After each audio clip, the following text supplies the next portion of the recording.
Hi guys, thanks for joining us today. Wayne here from WW Decorating. Today we're going to be doing a concrete effect on this wall with paints.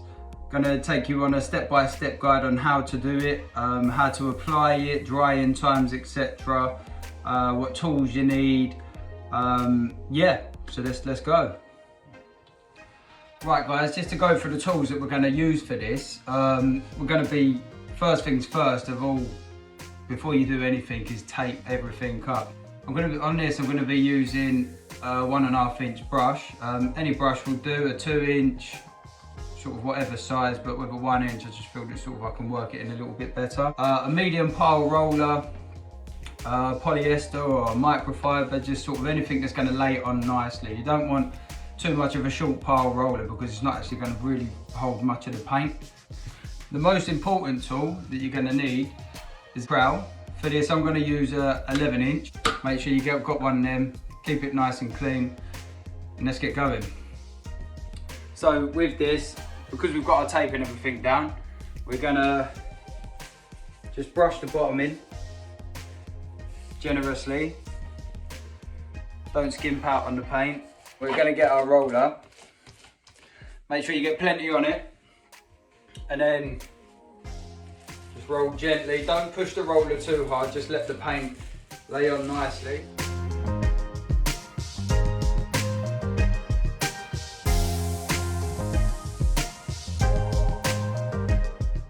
We got our trowel, and the same as I was explaining earlier, just short, sharp sweep. See there, it will pull the paint, but like I say, it is only the first layer, and we are on a very unlevel wall,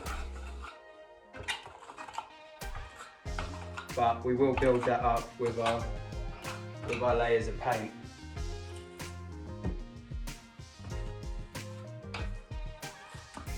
I'm going to keep the trowel as flat as possible.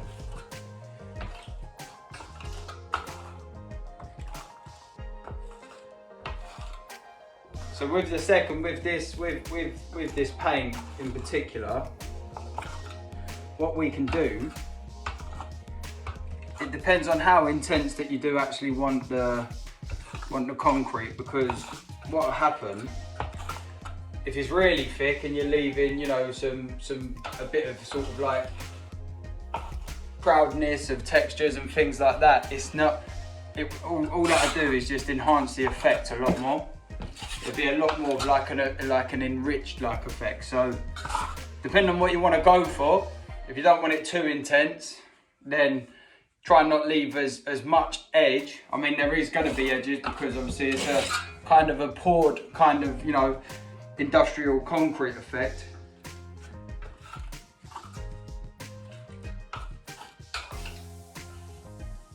Short and sharp sweeps. As I say, it will pull the paint here and there.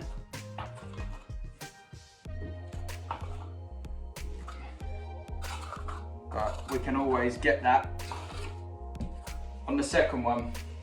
So that's one section there. I'm going to get on with the rest of this, and then...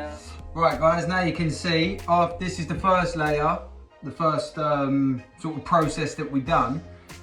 This is the colour sort of that it will dry down to, so it will lighten sort of very slightly, but we can actually see that sort of the effect is really sort of took its play now as well. It's almost looking like a poured concrete, so that's, you know, what we're going for with the rustic, you know, industrial sort of look. So now we're going to be doing our second layer, and it's pretty much like the same process, but this time what I'm going to do is I'm going to lay it on that little bit thicker. The first one I don't tend to lay it on as thick, for the simple reason is kind of like I want that first one dry and nicely, sort of nice and sort of evenly and balanced as well. Whereas now we're going to lay it on the second a little bit thicker. As you can see, obviously what I was explaining earlier is the bits of the wall will come through on your first, but don't panic because this is why we're doing late.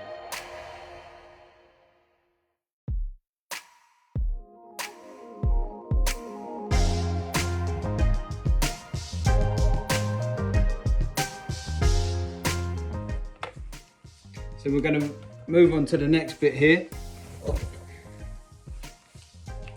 Once again, lay your brushing area on nicely. Plenty on the roller.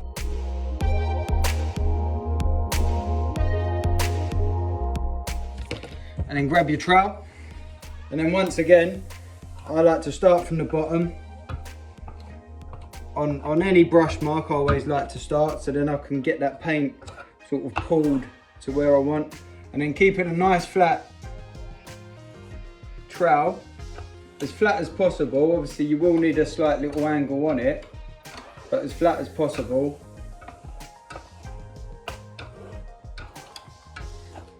And then as you can see there, you can see the effect kind of taking shape there. Almost instantly, so as I say, you've got to be that little bit more quicker on the second one, as the paint itself will pull in a lot more quicker.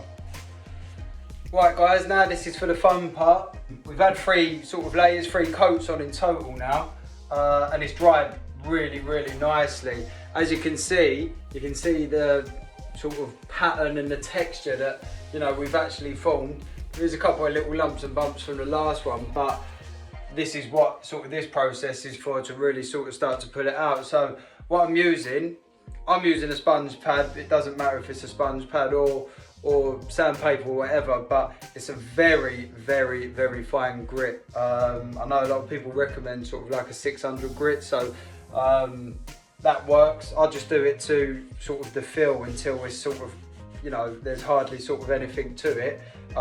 Make sure that you cleaned your trowel and have this, and basically what we're going to do is, in a sort of circular motion, very gently as well, is just go around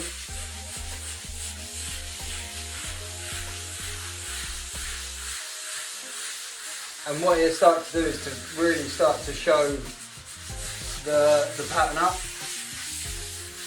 Now the reason for the layers is basically what we're doing is that we highlight, you know, like the different depths and the different thicknesses of the paint itself, and that's what kind of really gives it that sort of industrial concrete look.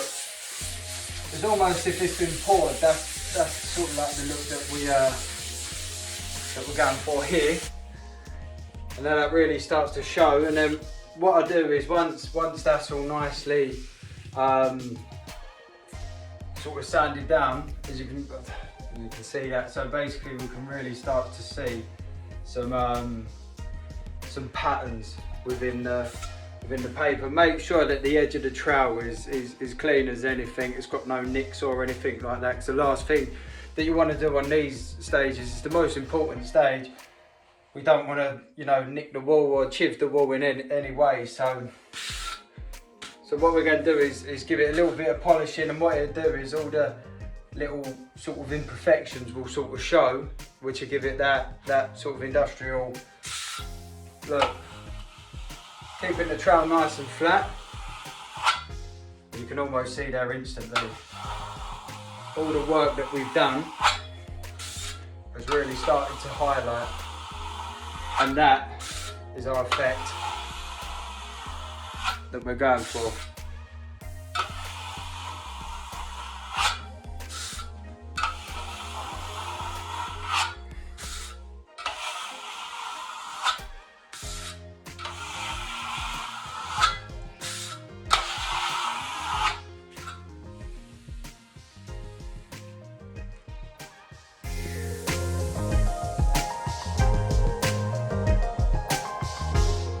Guys, that's the concrete effect finally finished. So to take it from the top, obviously tape up, make sure you've got all the right tools for the job. Do your first coat, give it sort of 2 to 3 hours to dry. Your second, 2 to 3 hours to dry. Same with your third. Once it's dry, you're ready to go. Just make sure that obviously that you're putting your trowel patterns in and everything. So as you're rolling it, don't leave it too long. Once it's fully dry, remember you get yourself a nice low grit, bit of sandpaper or a very light sponge, you know, like with a bit of grit on. nice sort of swirls, you know. You don't want to press too hard, because if you're going for like a little bit more of a lumpy bumpy effect, you're just going to lose that effect immediately. So, you know, work it so it's nicely, and then all your sort of more prouder bits will show as full effect as well. The more and more that you do trowel, the more enhanced the effect will come out. So if you keep going over it, it will sort of give it a lot more of a shine as well, and will really pull everything out. So, you know, once it's fully dry, you can give it, you know, 2 to 3 trowels depending on the effect. So as I say, there's no right way for this effect. It's just to make it look as natural and industrial, you know, rustic as possible. Right guys, I hope this video's helped. I hope it was clear enough. If you like this video, give it a thumbs up. If you can, please subscribe. It sort of helps me do more videos of this sort of stuff. And remember to enjoy the process and have fun with it. Until next time, thanks for watching.